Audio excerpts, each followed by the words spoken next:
JEE और CET के preparation के लिए बहुत सारे बड़े बड़े कोचिंग्स का नाम मन में आता है, लेकिन the first institute we visited was Viraj academy. यहाँ मैं मेरे पेरेंट्स के साथ आरसीएम सर से सबसे पहले मिला था and he was so crystal clear about the whole process and the guidance he the institute gives us throughout the 2 years that without a second thought we chose Viraj academy then and there. So JEE main session 2 के बाद मुझे VMM sir, RCM sir, इन दोनों ने भी बहुत help किया।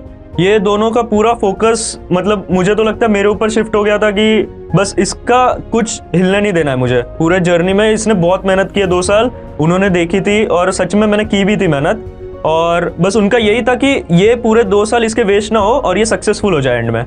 तो उन्होंने मुझे बहुत अच्छे से गाइड किया, मतलब ऐसा लगा ही नहीं कि मैं एक पढ़ने के लिए कोचिंग में आ रहा हूँ। मुझे ऐसा लगता था कि मैं बस अपने को बेटर करने के लिए विराज आ रहा हूँ, बस मुझे इतना ही था मेरा motive. So Viraj is not just an coaching institute for me, Viraj is an emotion for me.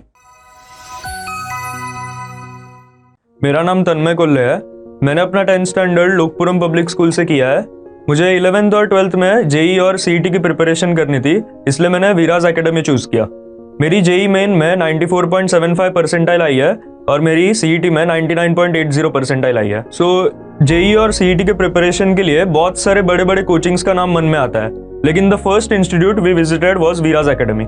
यहाँ मैं मेरे पेरेंट्स के साथ आरसीएम सर से सबसे पहले मिला था and he was so crystal clear about the whole process and the guidance he the institute gives us throughout the 2 years that without a second thought we chose Viraj academy then and there. So मुझे विराज के teaching techniques बाकी लोगों से बहुत अलग लगे। ये लोग सिर्फ मुझे एकेडमिक्स के बारे में पढ़ाते नहीं थे, लेकिन सोचना सिखाया मुझे विराज ने। मुझे जब भी इमोशनल सपोर्ट भी लगता था तभी बहुत सारे फैकल्टीज ने मेरी बहुत हेल्प की है। और फॉर एग्जाम्पल मेरे बहुत सारे टेस्ट में बहुत कम मार्क्स भी आते थे और मैं बहुत लो फील करता था, लेकिन कभी ऐसा मुझे फील ही नहीं हुआ कि मेरे साथ मेरे फैकल्टीज नहीं है। सो ऑलवेज विराज के फैकल्टीज ने मुझे अपने लिमिट्स को पुश करने के लिए हेल्प किया है। तो मेरी जेई मेन में जितना मुझे चाहिए था उतना मेरे से हुआ नहीं। मेरी 94.75 परसेंटाइल ही आई थी। मैं उतना खुश नहीं था उस परसेंटाइल से, लेकिन फिर भी मेरे जस्ट एग्जाम के बाद मैंने अपना फ़ोन चेक किया और मेरे फ़ोन पे RCM sir, VMM sir, ZP sir, इन तीनों का कॉल था। मैंने इन तीनों से बात की and I was very sad because मेरा पेपर उतना अच्छा नहीं गया था, लेकिन they still motivated me to prepare for JEE advance further. This really helped me throughout my journey. मैंने जीशन सर से मेंटरशिप ली थी, तो जस्ट ये जेई मेन फर्स्ट अटेम्प्ट के बाद का ही मोमेंट है। मैं बहुत लो रहता था, मतलब जेई मेन के बाद तो एकदम ही मैं शैटर्ड था कि अभी तो कुछ नहीं होने वाला मेरे से, लेकिन Zeeshan sir was the one who motivated me fully to continue my preparation till JEE advance. तो Zeeshan sir only told me one and one thing कि दिस इज द मोमेंट, ये अभी तू अगर सीईटी नहीं निकाला तो तेरा कुछ नहीं होने वाला है पक्का। So this was a do or drop situation for me. तो just 18th April I remember the date, मेरा जेई मेन सेशन 2 का रिजल्ट आया था एंड 19th अप्रैल को मेरा सीईटी का एग्जाम था। तो रात को मैंने जेडपी सर से बात किया था कि ऐसा ऐसा है, कल मेरा सीईटी का एग्जाम है और मेरा जेई मेन सेशन 2 भी खराब हो गया है, तो अभी मेरे पास कुछ नहीं है। तो the only thing he told me was do your best, give your best tomorrow. So मैं गया, बस सीईटी में कुछ सोच के ही नहीं गया था, बस यही सोच के गया था कि मैंने 2 साल मेहनत की है, मेरे फैकल्टीज ने मेरे साथ मेहनत की है, बहुत ज़्यादा मेरे ऊपर मेहनत डाली है, बस मुझे रिजल्ट लाना है कल। मैं गया सीईटी के पेपर देने and the paper I did well and I got 99.80 percentile in CET. So I was about to give up before my CET का exam and after JEE main session 2 का exam.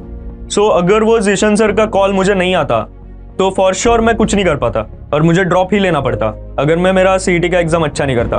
That call was a turning moment for me in my whole journey. So JEE main session 2 के बाद मुझे VMM sir, RCM sir, इन दोनों ने भी बहुत हेल्प किया। ये दोनों का पूरा फोकस मतलब मुझे तो लगता है मेरे ऊपर शिफ्ट हो गया था कि बस इसका कुछ हिलने नहीं देना है मुझे। पूरे जर्नी में इसने बहुत मेहनत की है, 2 साल उन्होंने देखी थी और सच में मैंने की भी थी मेहनत, और बस उनका यही था कि ये पूरे 2 साल इसके वेस्ट ना हो और ये सक्सेसफुल हो जाए एंड में। तो उन्होंने मुझे बहुत अच्छे से गाइड किया एंड आई नेवर थॉट कि मैं कहीं मतलब मेरा कौन सा भी एग्जाम खराब गया, ऐसा मुझे लगा ही नहीं कभी।